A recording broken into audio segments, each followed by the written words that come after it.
संगम नगरी प्रयागराज में यूपी विधानसभा चुनाव को लेकर जो तैयारियां थी पार्टियों की और पांचवें चरण का जो मतदान हुआ है, ऐसे में जनता ने बदलाव की बयार की बात कही है। जीरो ग्राउंड पर हम लोगों के पास गए थे और लोगों ने कहा कि इस बार का जो जनादेश है वो अलग होगा। तो ऐसे में हम बात कर रहे हैं जो शहर दक्षिणी के प्रत्याशी हैं, लोकप्रिय नेता हैं। शहर दक्षिणी के लोगों के दुख दर्द में कोरोना काल हो या बाढ़ का समय है, लोगों के पास पहुंचे थे रईस चंद शुक्ला जी। तो बात करते हैं कि इस बार जो जनता ने जनादेश दिया है, जनता का कितना धन्यवाद करते हैं और आने वाली 10 तारीख को जनता को किस तरह से ये धन्यवाद स्वागत देंगे।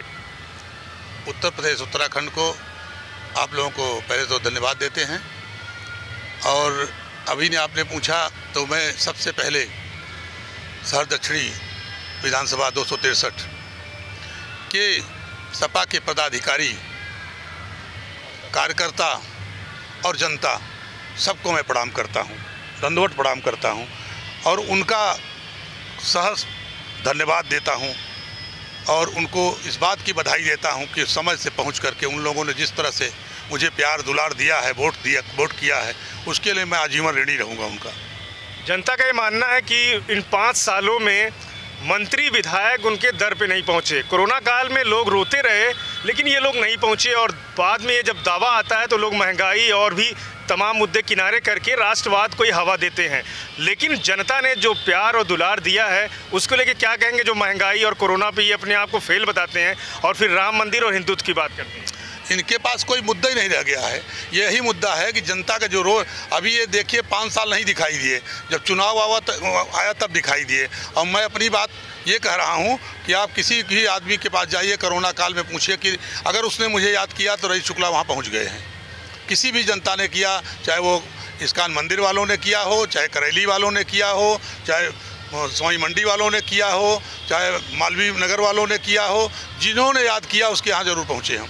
ये लोग महंगाई के नाम पे जब पेट्रोल का रेट 60 रुपये था तो प्रदर्शन करते थे। आज पेट्रोल जब 100 रुपये के ऊपर हुआ तो ना ये प्रदर्शन किए ना कुछ किए और ऐसे में जनता अपने आप को ठगा हुआ महसूस की है। अरे तो आप जनता ठगा नहीं, जनता तो आप समझिए कि इतनी परेशान है, उसका दर्द तो आप लोग घूम रहे हैं, जगह जगह देख रहे हैं कि इस चुनाव को जनता स्वयं लड़ रही है।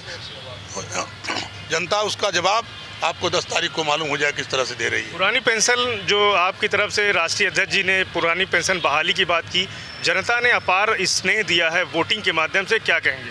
उसके लिए जनता का मैं आभारी हूँ और जनता को जो हमारे राष्ट्रीय अध्यक्ष श्री माननीय अखिलेश यादव जी ने वादा किया है उसको वो बहाल कराएंगे। जैसे इन लोगों ने कहा कि हम मार्च तक फ्री राशन देंगे, लेकिन राष्ट्रीय अध्यक्ष जी ने कहा है पूरे 5 साल लोगों की हम सेवा करेंगे और राशन वगैरह फ्री करेंगे, क्या कहेंगे? इनको वोट के समय से याद आया है और वो भी आपातकाल का गल्ला रखा गया है, वो फ्री दे रहे हैं। हमारे राष्ट्रीय अध्यक्ष जी 5 साल का कह रहे हैं तो इसी में आप समझ लीजिए कि उनका कोई स्वार्थ नहीं है। 5 साल इसीलिए कह दिया कि जनता जो दुखदाई है उसको 5 साल में मिल जाएगा तो जनता को राहत मिल जाएगी। जो इतनी जनता परेशान थी उसको राहत मिल जाएगी। निजीकरण को लेकर के भी इन लोगों ने काफ़ी विभाग को प्राइवेट किया है। लोगों का मानना है कि अगर इस तरह प्राइवेट हो जाएंगे तो जो हमारे बच्चे, जैसे रेलवे में कोई ड्राइवर है तो उनका बच्चा आगे चल के वो उस तरह की नौकरी सरकारी नहीं पा पाएगा। ये हमारी सरकार आती है तो राष्ट्रीय अध्यक्ष जी का ये विचार है कि सब कुछ यथावत रहेगा, प्रयास करेंगे, किसी चीज़ को ऐसे नहीं करेंगे जिसमें कि हमारे जनता का कोई नुकसान हो, हमारी पब्लिक का कोई नुकसान हो, हमारे नौजवानों का कोई नुकसान हो। 20 लाख जनता को उन्होंने देने के लिए वादा किया है, वो 20 लाख लोगों को नौकरी देने का हमारे राष्ट्रीय अध्यक्ष जी ने वादा किया और नौकरी मुहैया कराएंगे। अक्सर शहर दक्षिणी में होता है कि चुनाव को एक तरफा करने के लिए हिंदू मुस्लिम की बात होती है, लेकिन आपके आने के बाद से जो समीकरण था वो अलग हुआ है और जो सत्ता पक्ष के लोग थे उनका दिमाग काम नहीं कर रहा है इस चुनाव में, वो उस चीज़ को कर नहीं पाए, क्या कहेंगे? क्योंकि हमारे राष्ट्रीय अध्यक्ष जी का जो समाजवाद का जो नारा है वो समाजवाद करके दिखाया है।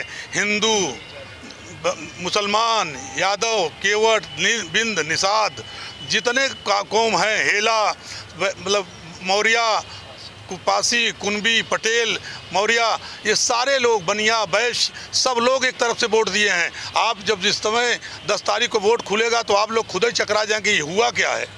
बसपा की तरफ से कहा गया है कि कुछ जगहों पर बहन जी बसपा और वे को जो ओवैसी की पार्टी है, बी पार्टी हो गई है। ये तो एमआई वो बी पार्टी हो गई है कि इसको हम हार रहे हैं तो उनको जिता दीजिए। क्यों कि इनको सब कुछ चाहिए पैसा, और पैसा वो मुहैया करा रहे हैं, सब दे रहे हैं। ये मानते हैं कि बहन जी ने जो काशीराम जी ने एक सिद्धांत रखा था, सवर्णों से लड़ना है, इन्होंने एक नारा भी दिया, तिलक तराजू और तलवार, तो ये इस नारे और सिद्धांत को दरकिनार करके वोट को बेचने का काम, उनको बेचने का काम कर दिया, उनको छोड़ दिया, उनको उनका नारा ही भूल गई है। तो क्या 10 तारीख को किस तरह से राज तिलक होगा अखिलेश यादव जी का, क्या कहेंगे? वो तिलक मैं यही कहूँगा 2022 उत्तर प्रदेश की जनता माननीय राष्ट्रीय अध्यक्ष अखिलेश यादव को याद करेगी और वो राज तिलक लगाएगी और ये याद करेगी कि युवा मुख्यमंत्री देश का वो विकास, प्रदेश का वो विकास करेगा जो हमारी जनता 2022 में पूरी जनता उनको याद करेगी। शहर दक्षिणी की जो चीज़ें हैं, जैसे मूलभूत आवश्यकताएं हैं, लोगों ने कहा कि मंत्री हैं, कैबिनेट मंत्री, उन्होंने काम किया, लेकिन जनता ने कहा कि विकास हमको दिखा नहीं। तो आपके आने के बाद किस तरह से यहाँ पे चीज़ें दुरुस्त करेंगे आप? बिल्कुल विकास, जो संभवतः जो विकास हमने वादा किया है, जो मेरे राष्ट्रीय अध्यक्ष ने मुझे निर्देश दिया है, उसका संपूर्णतः पालन होगा।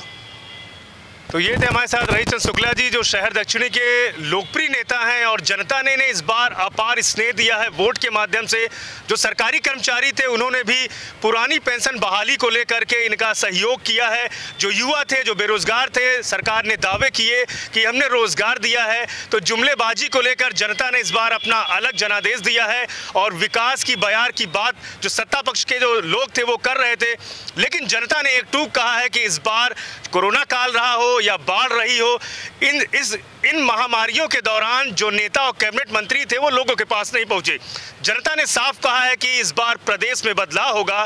केंद्र की बात तो जनता ने नहीं बोली, लेकिन प्रदेश में अखिलेश जी की आने की तैयारी जनता 10 मार्च को कर रही है और शहर दक्षिणी में इसका आगाज रहीश चंद्र शुक्ला जी की जीत से जनता ने कर दिया है। तो ऐसे में आने वाली 10 तारीख को जो रहीश चंद्र शुक्ला जी के जो समर्थक हैं और यहाँ की जो जनता है वो इनका एक भव्य स्वागत करेगी और आने वाले समय में सीएम अखिलेश यादव से एक वादा भी करेगी रहीश चंद्र शुक्ला जी को कैबिनेट मंत्री भी बनाया जाए, जिससे शहर दक्षिणी का एक चहुर्मुखी विकास भी हो। और जिस तरह से इसके पहले जो यहाँ के कद्दावर मंत्री ने दावा किया कि हम विकास कराए हैं, लेकिन विकास की जो गंगा वो बही नहीं।